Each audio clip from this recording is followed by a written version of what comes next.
मैंने कहा मैं उनका गुलाम हूं, मैं उनसे बगावत नहीं करूंगा, लेकिन बस बात इसको इतनी पलट दो कि जो जहेज की लिस्ट है वो सही है, उसका मैं इनकार नहीं कर रहा हूं, लेकिन बस बात इतनी पलट दीजिए कि हुजूर ने जहेज नहीं दिया, ना बेटी को दिया ना दामाद को दिया, नहीं दिया, दोनों को नहीं दिया, ना बेटी को दिया ना, तो कहा फिर वो क्या क्या था? मैंने कहा आसान बात, मौला अली के वालिद की गुर्बत की वजह से जब कुछ हालात ऐसे पैदा हो गए, वो तो मालदार बहुत थे लेकिन कुछ हालात पैदा हो गए कहत की वजह से, तो हुजूर अपने चचा हजरत अब्बास को साथ ले गए, कहा कि इस वक्त कहत का जमाना है, मेरे चचा के मुझ पे एहसानात हैं, तो ऐसा करते हैं कुछ बच्चे आप ले ले, कुछ बच्चे मैं ले लूं, और आप पाल ले मैं पाल लूं। तो जब उनके पास गए तो हजरत अकील को सौंप दिया हजरत अब्बास को, और हजरत जाफर को किसी को सौंप दिया, और तालिब को अपने पास रख लिया, और मौला अली के बारे में कहा कि ए मोहम्मद अली को तुम ले जाओ। तो बचपने से हुजूर मौला अली को अपने घर लाए, तो मौला अली को बचपने से 4 साल 3 साल की उम्र से पाला पोसा बड़ा किया, खुशियां गम कपड़े लत्ते सब नबी ने दिए, बताए बचपने से हुजूर ने पाला। अब अगर मौला अली का निकाह सैयदा फातिमा के साथ ना भी होता तो मौला अली को जिसने पाला पोसा बड़ा किया, कपड़े लत्ते सब तरबियत सब की, जब अपने भाई की शादी हुजूर कर रहे हैं तो मौला अली का खुद का घर नहीं, तो घर दिलाना किसकी जिम्मेदारी है? उस नए घर में सामान पहुंचाना किसकी जिम्मेदारी है? भाई बचपने से जिसने पाला है उसी की तो जिम्मेदारी है। तो हुजूर अलैहिस्सलाम ने ना दामाद को दिया ना बेटी को दिया, वो दामाद ही नहीं था, वो चचा साथ भाई भी था। जब रसूलुल्लाह ने देखा कि मेरे भाई का कोई घर नहीं है, तो भाई के लिए घर का भी इंतजाम किया, और घर में कोई सामान नहीं है तो भाई का घर बसाने के लिए सामान का भी इंतजाम किया। लोगों ने उसको गलती से समझ लिया कि दामाद को नहीं दिया भाई, वो अपने भाई को दिया, और अगर तुम भाई को देते हो तो हम तुम्हारी पेशानी चूमने के लिए तैयार है? अगर भाई हुजूर ने भाई को दिया दामाद को नहीं दिया, दो रिश्ते थे ना, इसलिए धोखा। ईमान नहीं सिखाया, दीन नहीं सिखाया। देखो हमारे यहाँ दीन नहीं सिखाया जाता, नतीजा बच्चियां पढ़ लिख ले रही है, दूसरों के बहकावे में आ रही है। छोटा सा चुटकुला छोड़ते हैं, इस्लाम में तो औरत को पर्दे के लिए कहा जाता है। मैंने कहा पर्दे के लिए कहा जाता है तो क्या का ये जुल्म है? मैंने कहा पागल हुए, हमारे यहाँ औरत का दूसरा नाम जन्नत है। क्या है? जन्नत। जन्नत किसे कहते हैं? जन्नत किसे कहते हैं? आप लोगत उठा के देखे तो पता चलेगा, जिन और जन्नत दोनों का मादा एक है, ठीक? जिन को जिन क्यों कहते हैं? क्योंकि वो मखलूक छुपी हुई है, और जन्नत को जन्नत क्यों कहते हैं? कि वो भी छुपी हुई है।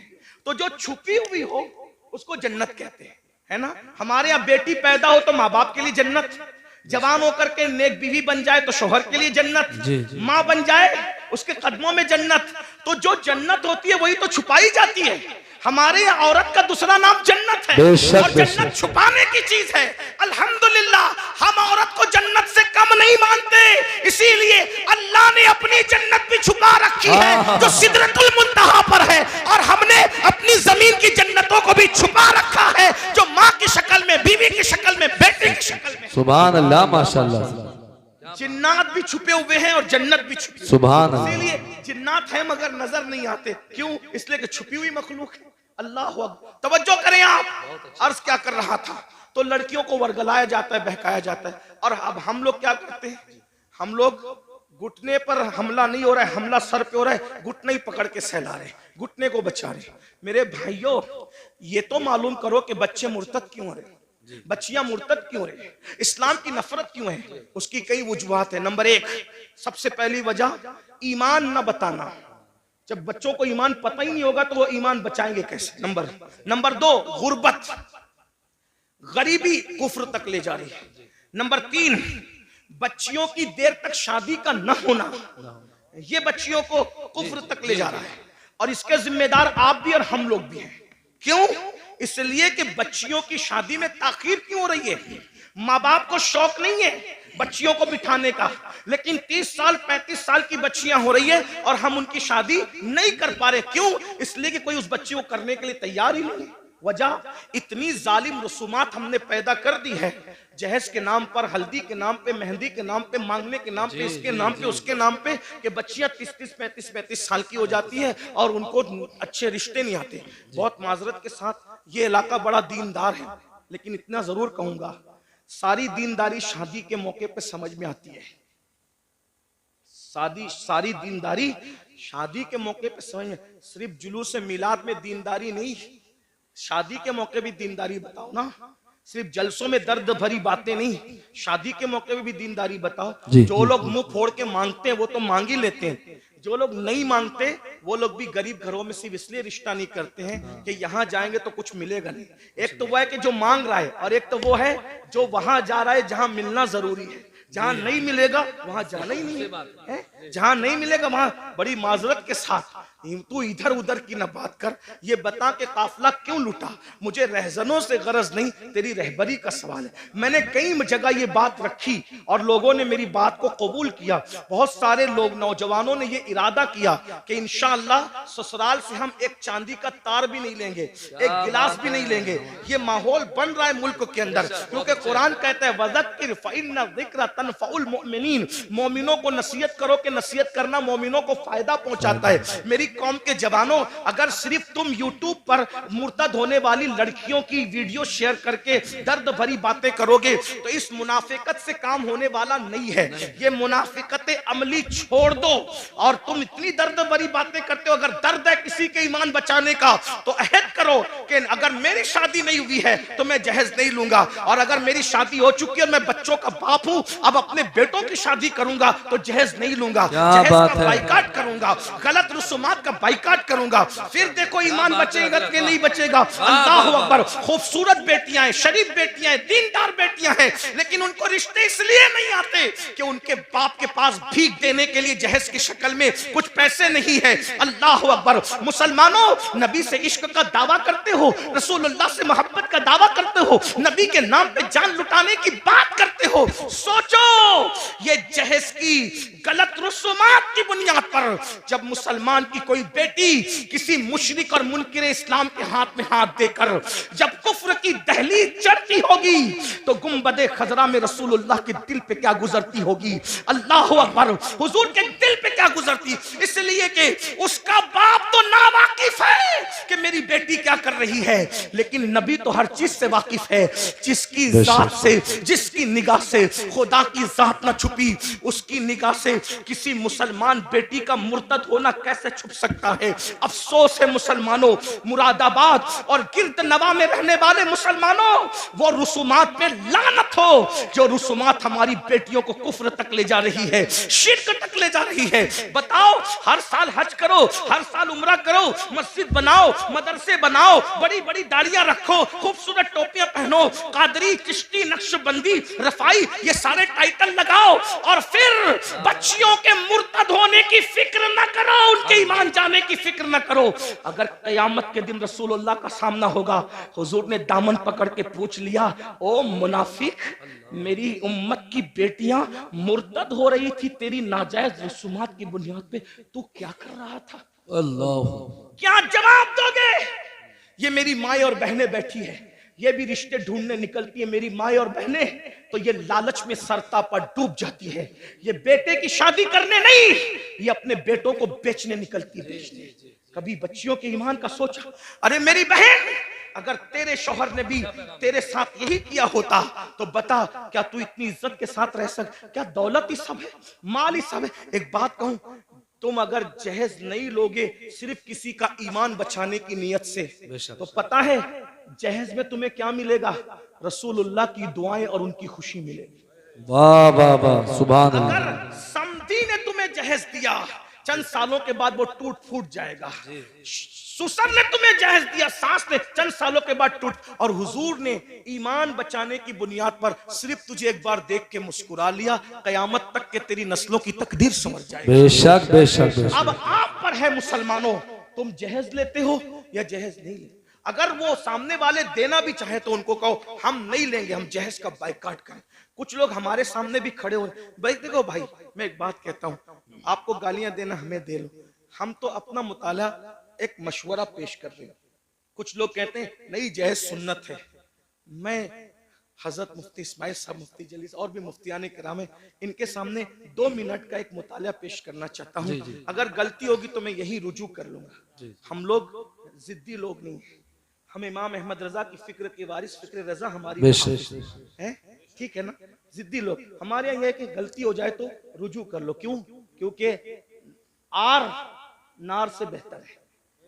लोग हमें यही ताना देंगे ना कि रुजू कर लिया, ठीक है भाई, हम तो रुजू वाले लोग, तौबा वाले लोग, और तौबा अल्लाह को की बारगाह में महबूब है। हुजूर ने सैयदा पाक को जहेज नहीं दिया, ये मैं आज आपके सामने बात कर रहा हूं। हुजूर ने सैयदा फातिमा ज़हरा पाक को जहेज नहीं दिया। मैंने कई जगह पेश किया उलमा के सामने, लेकिन उलमा ने मेरी तायीद की, अभी तक किसी ने इख्तिलाफ नहीं किया। अगर कोई उस्ताद इस्लाह कर दे तो हम नहीं बयान करेंगे इसको आज के बाद, लेकिन थोड़ा सुन ले। हुजूर ने जहेज नहीं दिया। कैसे नहीं जहेज दिया? मैंने कहा पहली बात तो ये है कि हुजूर अलैहिस्सलाम की एक बेटी नहीं थी, 4 बेटियां थी, है ना, 4 बेटियां थी, और 4 बेटियों पे हमारे पास दलील भी मौजूद है। मैं उसकी तरफ अभी नहीं जाता, मेरा टाइम खत्म हो रहा है, सिर्फ 10-15 मिनट बच्चे, जो टाइम मुझे दिया गया था उसमें 10-15 मिनट बच्चे, उसको सुन ले। मेरा टाइम, हाँ बोल दूंगा, हाँ हो जाएगा, उतने टाइम में हो जाएगा। तवज्जो है ना, अर्ज करूं ना। हुजूर की कितनी बेटियां थी? 4 बेटियां थी। उसको मैं इशारा कर देता हूं, आप उसको सुन ले। कुरान कहता है, अपने महबूब, अल्लाह अपने महबूब से कहते हैं, अल्लाह ताला इरशाद फरमाता है कि ए महबूब आप फरमा दीजिए, ए महबूब आप फरमा दीजिए, कुल आप फरमा दीजिए। क्या फरमा दीजिए? क्या फरमा दीजिए? ले अज़वाजी का, अल्लाह फरमाता है कुल ले अज़वाजी का व बनाती का और व निसाइल मुमिनीन। 3 तबके को नबी खिताब कर रहे हैं अल्लाह के हुक्म से। कुल ले अज़वाजी का व बनाती का व निसाइल मुमिनीन, आप कहिए अपनी बीबियों से और अपनी बेटियों से और मोमिनों की औरतों से। तो ये बनाती का जो है ना, ये बनाती का, क्योंकि अरबी जबान का हुस्न ये है कि हर जबान में वाहिद और जमा है, बात खत्म। अरबी में वाहिद तस्निया, जमा किल्लत, जमा कसरत, है ना, ये तफसीर। तो कुरान क्या कह रहा है? वह बनाती का, तस्निये के साथ नहीं है, किसके साथ है? जमा के साथ। तो अगर तस्निये के साथ भी होता तो 2 बेटी माननी पड़ती, और अगर एक बेटी होती तो बिनतिका कहा जाता, बनातिका नहीं कहा जाता, है ना, बनाती। कुरान अगर बनातिका कह रहा है तो मानना पड़ेगा कि कम से कम नबी की 3 बेटियां थी जी, कम से कम। और हम तो अल्हम्दुलिल्लाह 4 बेटियां मानते हैं, उस पर दलील रखते हैं। लेकिन अब यहाँ सुनिए, ये कोई उन्वान मुनाजरे का छेड़ने नहीं आया, मैं कोई मुनाजिर नहीं हूं, लेकिन बात कहने लगा। और मैं बात जो कह रहा हूं इन उलमा की मौजूदगी में कह रहा हूं, इन्हें हक है। और मैं तो कहता हूं कि उलमा को ये हक होना चाहिए, अगर कोई खतीब, कोई शायर गलती करे तो वो उसको चिट्ठी देकर ये कान में उसकी इस्लाह कर सके और उसको कबूल करना चाहिए। यही हमारे दादा मुर्शिद हुजूर मुफ्ती आज़मीन का तरीका था। सुभान अल्लाह, सुभान अल्लाह। स्टेज पे भी लड़ने की जरूरत नहीं, क्योंकि लोग हमें देखते, कान में जो बात कहनी चाहिए उसको कान में कहना चाहिए, जिसको मैदान में कहना चाहिए उसको मैदान में कहना चाहिए, है ना। बहरहाल, तो हुजूर की कितनी शहजादियां हैं? कितनी है? 4। अब अगर आप ये कहते हैं कि हुजूर ने सैयदा फातिमा ज़हरा को जहेज दिया, सुन्नी अगर कहता है, तो उसको ये भी साबित करना पड़ेगा कि सैयदा ज़ैनब बिनते मोहम्मद को भी दिया, उम्मे कुलसुम बिनते मोहम्मद को भी दिया सल्लल्लाहु अलैहि वसल्लम, रुकैया बिनते मोहम्मद को भी दिया सल्लल्लाहु अलैहि वसल्लम। भाई जब 4 शहजादियां हैं तो एक ही को जहेज क्यों दिया? एक बात, ठीक बात समझ में आई? जो नबी ये कहे कि अगर एक खजूर अपने बच्चों में तकसीम करना हो तो बराबर बराबर तकसीम करो, वरना अल्लाह को कयामत में जवाब देना पड़ेगा। जब नबी खजूर की तकसीम में बराबरी कर रहे हैं तो जहेज के अंदर देने में हुजूर बराबरी क्यों ना करेंगे? तो आपको ये बोलना पड़ेगा कि हजरत ज़ैनब को कब दिया, हजरत रुकैया को कब दिया, उम्मे कुलसुम को कब दिया। एक बात, फिर आप कहेंगे मुफ्ती अहमद यार खान नईमी ने तो लिखा, मसनवी में तो मौजूद है। मैंने कहा मैं उनका गुलाम हूं, मैं उनसे बगावत नहीं करूंगा, लेकिन बस बात इसको इतनी पलट दो कि जो जहेज की लिस्ट है वो सही है, उसका मैं इनकार नहीं कर रहा हूं, लेकिन बस बात इतनी पलट दीजिए कि हुजूर ने जहेज नहीं दिया, ना बेटी को दिया ना दामाद को दिया, नहीं दिया, दोनों को नहीं दिया। ना बेटी को दिया ना, तो कहा फिर वो क्या क्या था? मैंने कहा आसान बात, मौला अली के वालिद की गुर्बत की वजह से जब कुछ हालात ऐसे पैदा हो गए, वो तो मालदार बहुत थे लेकिन कुछ हालात पैदा हो गए कहत की वजह से, तो हुजूर अपने चचा हजरत अब्बास को साथ ले गए। कहा कि इस वक्त कहत का जमाना है, मेरे चचा के मुझ पे एहसानात हैं, तो ऐसा करते हैं कुछ बच्चे आप ले ले, कुछ बच्चे मैं ले लूं, और आप पाल ले मैं पाल लूं। तो जब उनके पास गए तो हजरत अकील को सौंप दिया हजरत अब्बास को, और हजरत जाफर को किसी को सौंप दिया, और तालिब को अपने पास रख लिया, और मौला अली के बारे में कहा कि ए मोहम्मद, अली को तुम ले जाओ। तो बचपने से हुजूर मौला अली को अपने घर लाए। तो मौला अली को बचपने से 4 साल 3 साल की उम्र से पाला पोसा बड़ा किया, खुशियां गम कपड़े लत्ते सब नबी ने दिए। बताए, बचपने से हुजूर ने पाला। अब अगर मौला अली का निकाह सैयदा फातिमा के साथ ना भी होता, तो मौला अली को जिसने पाला पोसा बड़ा किया, कपड़े लत्ते सब तरबियत सबकी, जब अपने भाई की शादी हुजूर कर रहे हैं, तो मौला अली का खुद का घर नहीं, तो घर दिलाना किसकी जिम्मेदारी है? उस नए घर में सामान पहुंचाना किसकी जिम्मेदारी है? भाई बचपने से जिसने पाला है उसी की तो जिम्मेदारी है। तो हुजूर अलैहिस्सलाम ने ना दामाद को दिया ना बेटी को दिया, वो दामाद ही नहीं था, वो चचा साथ भाई भी था। जब रसूलुल्लाह ने देखा कि मेरे भाई का कोई घर नहीं है, तो भाई के लिए घर का भी इंतजाम किया, और घर में कोई सामान नहीं है तो भाई का घर बसाने के लिए सामान का भी इंतजाम किया। लोगों ने उसको गलती से समझ लिया कि दामाद को नहीं दिया भाई, वो अपने भाई को दिया। और अगर तुम भाई को देते हो तो हम तुम्हारी पेशानी चूमने के लिए तैयार हैं?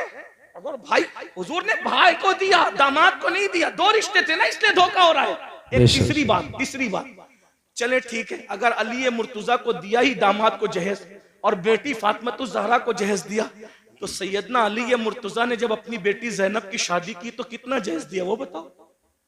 अपनी बेटी उम्मे कुलसुम की शादी की तो कितना जहेज दिया? जब अली पाक ने जहेज लिया तो दिया, सुन्नत है ना जहेज लेना देना, तो अली पाक ने दिया, साबित करो। सिद्दीक अकबर ने अपनी बेटियों का निकाह किया तो कितना जहेज दिया वो साबित करो। अरे जो सिद्दीक अकबर नबी को मुस्कुराता देखे तो भी मुस्कुराए, जब अब्दुल्ला इब्ने उमर मुस्कुराता देखे तो भी मुस्कुराए, कोई हड्डी चूसता देखे तो भी हड्डी चूस करके कहे कि मैं नबी की सुन्नत अदा कर रहा हूं। अगर नबी का अमामा कांटे में उलझ जाए और सहाबा का न उलझे तो वो उलझा करके कहे कि हम नबी की सुन्नत पे अमल कर रहे हैं। बताइए, वो सुन्नतों के इतने आमिल थे, तुम्हें फराइज भी समझ में ना आया, और शादी के मौके पे लेने की बात आई तो कहने लगे कि जहेज सुन्नत है। किस साहबी ने जहेज दिया बताओ? अगर सुन्नत ही था तो इस सुन्नत पर उन्होंने क्यों अमल नहीं किया? गौस पाक ने क्यों अमल नहीं किया? गरीब नवाज ने क्यों अमल नहीं किया? फजर में सोते पड़े रहने वाली कौम इस पर क्यों अमल कर रही है? सूद के लुक़्मे खाने वाली कौम इस पे क्यों अमल कर रही है? फराइज समझ में ना आए, जो जिस नमाज के बारे में कहा मेरी आंखों की ठंडक है वो समझ में ना आया, और ये सुन्नत समझ में आ गई। इसलिए मेरी अर्ज ये है, ये जहेज की रस्म को खत्म करना होगा, खत्म करो, अहद करो, वरना बेटियां इसी तरह इर्तिदाद की दहलीज पर कुचली जाती रहेगी, एहतजाज की दहलीज पर कुचली जाती रहेगी। मेरी गुजारिश है, इसलिए अपने बच्चियों को और बच्चों को मुर्तद होने से बचाना है। शादी इतनी आसान कर दो कि जिना करना मुश्किल हो जाए, और मालदार लोग शुरुआत करें, मालदार लोग जहेज ना ले, मालदार लोग जहेज ना दे, मालदार लोग शुरू करेंगे, बासर लोग शुरू करेंगे, खत्म होगा। और ईमान बचाने की नीयत से शुरू करें। एक तो ये चैलेंज है हमारी तरफ से, आखिरी बात अर्ज कर रहा था बात समेटते, एक तो कि लड़कियां डायरेक्ट मुर्तद हो, लेकिन दूसरी तरफ मुर्तद होने का एक और दरवाजा खुला है जिसकी तरफ हमारी तवज्जो नहीं है, कि जब हम रिश्तेदारी करते हैं तो रिश्तेदारी करने में हम जो है वो आशिके रसूल और गुस्ताखे रसूल नहीं देखते। तो चूंकि जो नबी का गुस्ताख है, चाहे गुस्ताखी दाढ़ी वाला करे चाहे गुस्ताखी बगैर दाढ़ी वाला करे, कोई नबी की गुस्ताखी करे तो वो मुर्तद है। कोई गुस्ताखी, नबी की तौहीन, जो तौहीन करे उसके नाम के साथ कोई टाइटल हो या ना हो, नबी की गुस्ताखी क्या है? भाई आप ये कहें कि उन्हें दीवार के पीछे की खबर नहीं थी, ये गुस्ताखी। इसलिए कि कुरान कहे वो अल्लमका मा लम तकुन तालम व काना फदलुल्लाहि अलैका अज़ीमा। ए महबूब, हमने आपको वो सब कुछ सिखा दिया जो आप नहीं जानते थे। अल्लाह कह रहा है सब कुछ सिखा दिया, और मुल्ला कह रहा है कि दीवार के पीछे की खबर नहीं। ये नबी को गाली हुई कि नहीं हुई? अल्लाह फरमा रहा है, ए मेरे महबूब, या अय्युहन नबी इन्ना अर्सलनाका शाहिदन व मुबश्शिरन व नज़ीरा। ए महबूब, हमने आपको हाजिर और नाजिर बना करके भेजा। और अल्लाह फरमाता है व दाइयन इलल्लाह, और हमने तुम्हें अल्लाह की तरफ बुलाने वाला बनाकर भेजा। बेइज़्निही व सिराजम मुनीरा, और तुम्हें चमकता हुआ सूरज बना करके भेजा। अल्लाह अकबर। अल्लाह उनके बारे में कहे, अल्लाह अल्लाह, क्या वो महबूब है मेरे भाई? अल्लाह उनकी शान यूं बयान करे, वद्दुहा, महबूब तेरे चेहरे की कसम, वल्लैल, तेरी जुल्फों की कसम, वन्नज्म, तेरे दांतों की कसम, ला उक़सिम बिहाज़ल बलद, तेरे चलने की कसम। महबूब अगर चेहरे पर नकाब डाल ले तो कुरान कहे या अय्युहल मुज़म्मिल, ए झुरमुट मारने वाले। अगर वो कंबल ओढ़ ले तो कुरान कहे या अय्युहल मुद्दस्सिर, ए कंबल ओढ़ने वाले। अगर वो गुस्से में आकर के अगर कंकर भी फेंक दे तो कुरान उस पर भी उतर आता और कहता है वमा रमैता इज़ रमैता वलाकिन्नल्लाह रमा। प्यारे, ये कंकर तूने नहीं फेंकी, हाथ तेरे थे, फेंकना हमारा। वाह वाह वाह, बेशक बेशक। वो नबियों का सुल्तान, उनके बारे में इतनी छोटी छोटी कहता है। मौलवी कह रहा है, आज कौन कह रहा है मैं नहीं जानता? आप सब जानते अच्छी तरह से। क्या आपके इलाके के मौलवियों को मैं नहीं जानता? जो जिनको जानता हूं उनके चेहरे बताने के मैं इनको जानता हूं, ये मुझे जानते हैं, और जिनको नहीं जानता उनको नहीं जानता। कहते हैं उम्मी उम्मी उम्मी। उम्मी का मतलब अनपढ़, नबी को पढ़ना नहीं आता था। और तू पढ़ लिख लिया नबी की हदीसों से, और नबी को पढ़ना नहीं आता था। क्या पागलपन है? और ऐसों को आप बेटियां दे रहे हैं, ऐसों के साथ आप रिश्तेदारी। आप कहते हैं मौलवियों का समय, ये मौलवी लड़ाने आते। भैया मौलवी लड़ाने नहीं आता। मौलवी तो, यही बात तो मोमिनों को, सहाबा को कहते थे मुनाफिकीन। मदीने के मुनाफिकीन सहाबा को कहते थे कि ये लोग फसाद फैलाते हैं और हम इस्लाह का काम करते हैं। ये बातें वो बकते थे, बकवास करते थे। भाइयों, अपनी बेटी को अगर तुम किसी गुस्ताख के साथ बिया दोगे तो वो गुस्ताख रसूल को ससुर कह मानेगी, गुस्ताख रसूल को शोहर मानेगी। और कुछ लोग तो ऐसे चढ़ दौड़ करके आते हैं हमारे पास, अरे मौलवी साहब हमने तो बदअकीदों की बेटी के निकाह आपको पढ़ाना पड़ेगा। मैंने कहा अच्छा, मेरी बहुत ज्यादा लोगों से नहीं जमती है। मैंने, मेरी तबीयत में नरमी बहुत है, लेकिन बहुत ज्यादा लोगों, इसलिए कि हम मसलक के मामले में कहीं कंप्रोमाइज करना नहीं चाहते। ऐसे काम को आग लगे, लानत हो उस काम पर जिससे मसलक का सौदा हो जाए। हम मसलहत के कायल हैं, मसलक फरोशी के कायल नहीं। हाँ, तबीयत में नरमी होनी चाहिए मगर मौकिफ में सख्ती होनी चाहिए। और हमारा मौकिफ वही हो जो गुज़िश्ता सदी में इमाम अहले सुन्नत ने बयान। बेशक बेशक सुभान अल्लाह। हाँ, हमारा नजरिया वही होना चाहिए। माहौल देखकर पूरी मत बांधो, मजमा देख के बातें मत करो, क्योंकि अल्लाह की बारगाह में खड़े होना है। अरे कहते हैं निकाह आपको पढ़ाना है, हम तो बदअकीदों के यहाँ से दूसरी पार्टी से लाए हजरत। मैंने कहा अच्छा, तो कहा हजरत चंद दिन में सुन्नी बना लेंगे। मैंने कहा तू बड़ा सुन्नी बन गया जो उसको बहू को सुन्नी बनाएगा जी। और अगर वो बन भी जाए तो क्या वो गुस्ताख रसूल को अब्बा कह के न पुकारेगी? तुम्हारा पोता पैदा हुआ तो उसका नाना मरेगा तो उसका जनाजा, वो गुस्ताख का जनाजा तुम्हारा पोता पढ़ने न जाएगा? है? तुम कितने सुन्नी हुए जो दूसरों को सुन्नी बनाओगे? जिसका खाते हो उसकी वफादारी करो। कम से कम कुत्ते से सीखा होता। कुत्ता एक रोटी खाता है, मालिक की वफादारी करता है। हमें जो मिला है नबी के सदके में मिला है। कहते हैं उम्मी है, अनपढ़ है। मैंने कहा पागल हुआ है, पागल हुआ है, पागल है, कैसी बात करता है? उम्मी है, अनपढ़ है। हुजूर अनपढ़ नहीं थे। उम्मी की तो तशरीह आशिकों ने बहुत की है। उम्मुल कुरा में पैदा हुए इसलिए उम्मी थे। अल्लाह के सिवा किसी से नहीं पढ़े इसलिए उम्मी थे। अल्लाह के अलावा उनका कोई उस्ताद नहीं है, और ये शान सिर्फ रसूलुल्लाह की है। अपने जैसे किसी बशर से उन्होंने नहीं पढ़ा। अर्रहमान अल्लमल कुरान, रहमान से उन्होंने पढ़ा। अल्लमल इंसान अल्लमहुल बयान, खलकल इंसान अल्लमहुल बयान। अल्लाह ने इंसान को पैदा किया और इल्म बयान सिखाया। वअल्लमका मा लम तकुन तालम। मेरे इमाम कहते हैं ऐसा उम्मी किस लिए मिन्नत कशे उस्ताद हो, ऐसा उम्मी किस लिए मिन्नत कशे उस्ताद हो। क्या किफायत उसको इकरा रब्बुकल अकरम नहीं? क्या किफायत उसको इकरा रब्बुक। और उम्मी का एक माना माँ वाला भी होता है कि मेरे नबी माँ वाले थे, यानी माँ होने की एतबार से मेरे नबी नबी की माँ जैसी थी वैसे किसी की माँ हो भी नहीं सकती।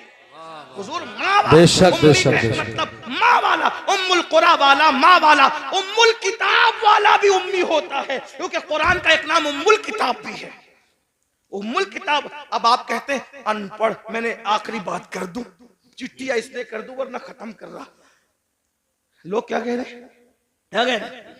ये लोग आपकी बस्तियों में रहते हैं, उन उम्मी थे, मैंने कहा भाई उम्मी थे, अल्लाह के शागिर्द थे, अल्लाह से पढ़ा था, लेकिन हुजूर का ये फरमान नहीं सुना। आका फरमाते अना मदीनतुल इल्म, आका ने क्या फरमाया, अना मदीनतुल इल्म। अनपढ़ कह रहे हो नबी को, नबी करे मैं इल्म का शहर हूं, वो अली जुन बाबू हाँ, और अली उसका दरवाजा है। नबी ने क्या कहा, मैं इल्म का, बोलो मैं इल्म का, मैं इल्म का शहर किसको कहते हैं? आपके गांव का नाम क्या है? हरियाणा। ये क्या है? बोलो भाई, जो समझ में आ रहा है बोल दो, इस्लाह हो जाएगी। ये क्या है? शोरूम जाना होता है तो कहां जाते हो? मुरादाबाद है? और मुरादाबाद में नहीं मिलता तो कहां जाते हो? दिल्ली। और दिल्ली में सब मिल जाता है। क्यों? शहर की तारीफ बहार शरीयत में, जहां जुमा के कयाम के लिए बहस आई है, फतावा रज़विया में भी, बहार शरीयत में भी एक शहर का होना भी बयान किया गया। जी। शहर का होना भी बयान किया गया है कि शहर का होना, शहर और शहर की तारीफ क्या बयान की? शहर की तारीफ में एक बात ये भी बयान की कि जिसमें बाजार हो, जिसमें बाजार हो। बाजार उर्दू की किताब है, बारे शरीयत उठा के देख ली, आलिम बनाने वाली किताब है। और तो फतावा रज़विया में भी है, जुमा के लिए शहर हो और शहर के लिए एक बात ये भी है, निशानी शहर की क्या है, उसमें क्या हो? बोलो भाई क्या हो? बाजार। और बाजार जो होता है ना शहर का, उसमें सब मिलता है। बोलो भाई क्या मिलता है? बाजार में। दिल्ली में आप बाजार में जाएंगे ना तो कोई ये नहीं कहेगा कि ये नहीं मिलता, क्योंकि एक बाजार नहीं होते, कई बाजार होते हैं, है ना? ये नहीं मिला तो वहां नहीं मिला। और मुंबई, दिल्ली से बड़े बड़े शहर में बड़े बड़े बाजार होते हैं। अब सुनना, नबी क्या कह रहे हैं, अना मदीनतुल इल्म, मैं इल्म का गांव नहीं हूं, इल्म का शहर हूं, और शहर में हर चीज मिलती है। वो बता, अगर हर इल्म चाहिए मेरे पास आओ, साइंस यहां से मिलेगी, टेक्नोलॉजी यहां से मिलेगी, अलजेब्रा यहां से मिले। अरे अलजेब्रा पे लोग घमंड करते हैं, किसी और जबान में अलीफ लाम के साथ कोई बात करता हो तो बताओ, ये अलजेब्रा ही बता रहा है कि ये अरबियों का दिया हुआ है, ये अलजेब्रा ही बता रहा है कि ये अरबियों का। नबी कहने मैं इल्म का शहर हूं, जैसे शहर में सब मिलता है वैसे मेरे यहाँ हर इल्म मिलता है। लेकिन मुझे बताओ, क्या मुरादाबाद वाले ये कह सकते हैं कि मैंने पूरा मुरादाबाद देखा है? दिल्ली वाले कह सकते हैं मैंने पूरा दिल्ली देखा है? मुंबई वाले कह सकते हैं मैंने पूरा मुंबई देखा? बोलो कोई कह सकता है? नहीं। पूरा शहर पैदा होके आदमी मर जाता है शहर में, लेकिन गली गली घर घर नहीं देख पाता। तो नबी कहने मैं इल्म का शहर हूं। अरे जब तू दिल्ली जैसा शहर पूरा नहीं घूम सकता तो इल्म का शहर मुस्तफा जाने रहमत को तू क्या जान सकता है? तो अब शहर की पहचान कैसे होती है? तो शहर का एक दरवाजा होता है, जितना बड़ा दरवाजा होगा शहर का अंदाजा उसी से लगाया जाएगा। नबी कह रहे हैं अना मदीनतुल इल्म, मैं इल्म का शहर हूं, वो अली जुन बाबूहा, अली उसका दरवाजा है। दरवाजे को देखकर शहर का अंदाजा लगाओ। अरे जब दरवाजे की ये शान है, कहते सलूनी सलूनी सलूनी, मुझसे जो चाहो पूछ लो मैं तुम्हें जवाब दे दूंगा।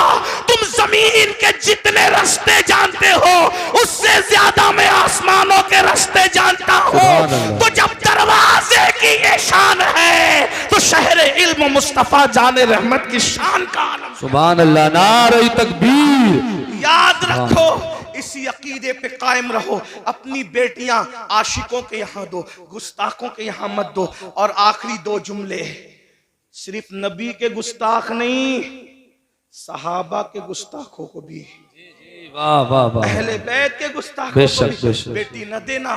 क्योंकि शिफा शरीफ में काजी अयाज लिखते हैं कि एक शख्स मर रहा था। तवज्जो, शिफा को अगर मानते हैं काजी इयास की तो सुन लो। एक शख्स मर रहा था, उसकी जबान पे कलमा नहीं आ रहा था। लोग कहते थे तू कलमा नहीं पढ़ पा रहा है, तो वो कहता था मैं अबू बकर उमर के गुस्ताखों के साथ बैठता था, इसलिए मेरी जबान पे कलमा नहीं आ रहा है। मेरे भाई, जो अबू बकर और सिद्दीक और फारूक आजम के गुस्ताखों के साथ बैठे, सिर्फ गुस्ताखी ना करे, सिर्फ बैठे, मरते वक्त उसकी जबान पे कलमा नहीं आता, तो जो रसूलुल्लाह के गुस्ताखों से रिश्तेदारी करे, मरते वक्त उसकी जबान पे कैसे कलमा आएगा? आपके जिम्मे है ईमान कैसे बचाते हो। उन्हें जाना, उन्हें माना, न रखा गैर से काम। लिल्लाहिल हम्द, मैं दुनिया से मुसलमान गया। मेरा वक्त तो पूरा हुआ, 2 मिनट मैंने ज्यादा लिया, उसके लिए माजरत। अस्तगफिरुल्लाह रब्बी मिन कुल्लि ज़ंबिन व अतूबु इलैह। अभी जाना नहीं, महफिल जारी रहेगी। ऐसी महफिल सजने के लिए बहुत मेहनत लगती है।